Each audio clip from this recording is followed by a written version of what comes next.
अशा गोष्टी केल्यामुळे प्रस्थापित राजसत्तेमध्ये आपलं वेटेज वाढेल, आपलं राजकीय बळ वाढेल असं बऱ्याच जणांना वाटतं. कारण प्रस्थापित राजकारण्यांना या पद्धतीचं वर्तन करणारे हवे आहेत. या पद्धतीचं वर्तन केलं तर मूळ प्रश्नांना बगल देऊन असले मुद्दे पुढे घेऊन आमच्यासारख्यांना आंदोलन आणि बाकीच्या गोष्टी करता येईल, सोशल मीडियामध्ये मिरवता येईल आणि त्यांचं वेटेज वाढेल. म्हणून अशा पद्धतीने केलं जातं. त्यांना शिवाजी कोण होते, शिवाजी काय आहेत, शिवाजींच्या भूमिका काय आहे हे संजय गायकवाडांसारख्या ज्या शिवसेनेमध्ये वाढलेल्या कार्यकर्त्याला माहिती नसेल असं मला वाटत नाही. पण खरा शिवाजी जर ते सांगायला लागले तर विद्यमान आमदार म्हणून त्यांना प्रस्थापितांच्या जवळ जाता येणार नाही. म्हणून प्रस्थापितांना पेशव्यांना जे हवं आहे ते सध्याचे हे शिवसैनिक करतात. शिवसैनिकांनी खरे शिवाजी समजून घ्यावे आणि खऱ्या शिवाजीच्या बाजूने उभं राहावं असंच संजय गायकवाडना पण मी सांगितलं. महाराष्ट्र राज्यामध्ये शालाबाह्य विद्यार्थ्यांच्या प्रमाणामध्ये प्रचंड वाढ झालेली आहे. शिक्षण पॅटर्न म्हणून सर्व विद्यार्थी सुशिक्षित हे दाखवण्याचा असा केविलवाणी प्रयत्न केला जातो. तसेच राज्याचे मुख्यमंत्री सगळेच राज्यकर्ते सुशिक्षित आहेत असं दाखवण्याचा केविलवाना प्रयत्न करत आहेत. आमची प्राधान्यानं मागणी राहील संजय गायकवाडसारख्या अंगठा बहादूर आमदारासाठी प्रौढ शिक्षण वर्ग सुरू करावेत. कारण कॉम्रेड गोविंद पानसरे शिवाजी कोण होता या वाक्याचा अर्थ जर संजय गायकवाडला कळत नसेल तर ज्या शिवसेनेमध्ये संजय गायकवाड राजकीय कारकीर्द सुरुवात केली त्या शिवसेनेचे जनक ज्यांना हिंदू हृदय सम्राट म्हणतात बाळासाहेब ठाकरे, त्यांचे वडील प्रबोधनकार ठाकरेंनी शिवाजी महाराजांना दगलबाज शिवाजी म्हटलेलं आहे.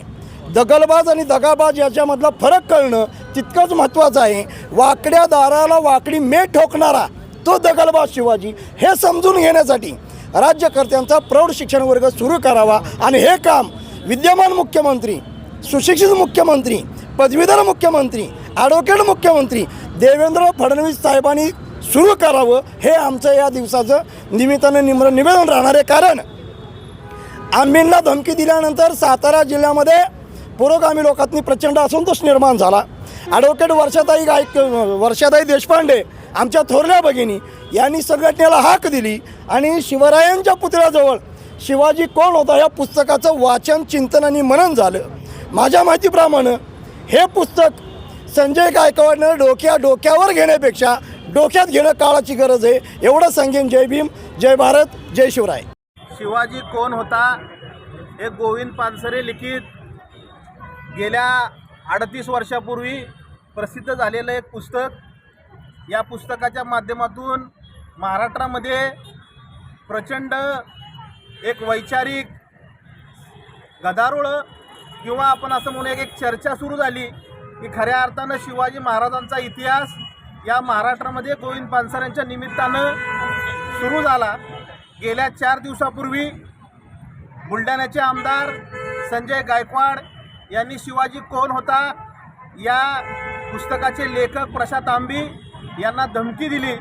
धमकी देत असताना पानसरेंचं काय झालं, तुझंसुद्धा तेच करू, म्हणजे ही वृत्ती, ही जी मनुवादी वृत्ती, तिथल्या तुकाराम महाराजांना वैकुंठांना पाठवलं, गोविंद पानसरेंना मारलं, नरेंद्र दाभोळकरांना मारलं.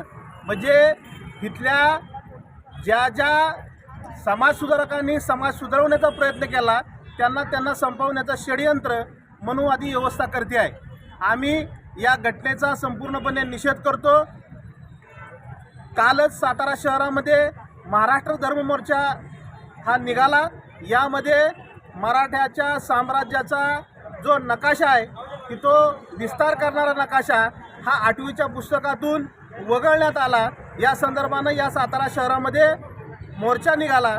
यामध्ये बहुजन बांधवांनी मोठ्या संख्येनं उपस्थिती दर्शवली. या बाबतीत संजय गायकवाड बोलताना दिसत नाही.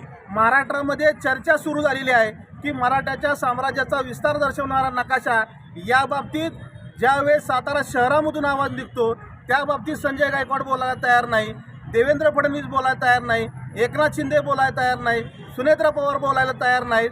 म्हणजे खऱ्या अर्थानं शिवाजी महाराजांचा जो कार्यगौरवाचा जो इतिहास आहे तो वगळण्यात येतो. आणि संजय गायकवाडाची जी क्लिप आहे, संजय गायकवाडांनी जी काय प्रशांत आंबींना जाणीवपूर्वक जे बोललेलं आहे त्या संदर्भामध्ये चर्चा सुरू केली जाते आणि या विषयापासून खऱ्या अर्थानं विषय डायव्हर्ट केला जातो. आणि आम्ही या महाराष्ट्रामधल्या सुज्ञ बहुजन बांधवांना या निमित्तानं आव्हान करतोय की खऱ्या अर्थानं मराठा साम्राज्याचा विस्तार दर्शवणारा नकाशा या बाबतीत आपल्याला भूमिका घेणं गरजेचं आहे. शिवाजी कोण होता हे पुस्तक गोविंदराव पानसरेंनी जे लिहिलेलं आहे ते लोकांच्या मनामध्ये आहे. शिवाजी खऱ्या अर्थानं इथल्या बहुजनांचा रयतेचा कुळवाड्याचा राजा होता हे गोविंदराव पानसरेंच्या निमित्तानं महाराष्ट्रामध्ये पसरलेलं आहे. परंतु दुसऱ्या बाजूला जे घाट घातलेला आहे मराठा साम्राज्याचा विस्ताराचा नकाशा बाजूला करण्याचं, तो घाटसुद्धा आपल्याला या निमित्तानं उधळून लावायला येईल. हे आव्हान या निमित्तानं करतो थांबतो.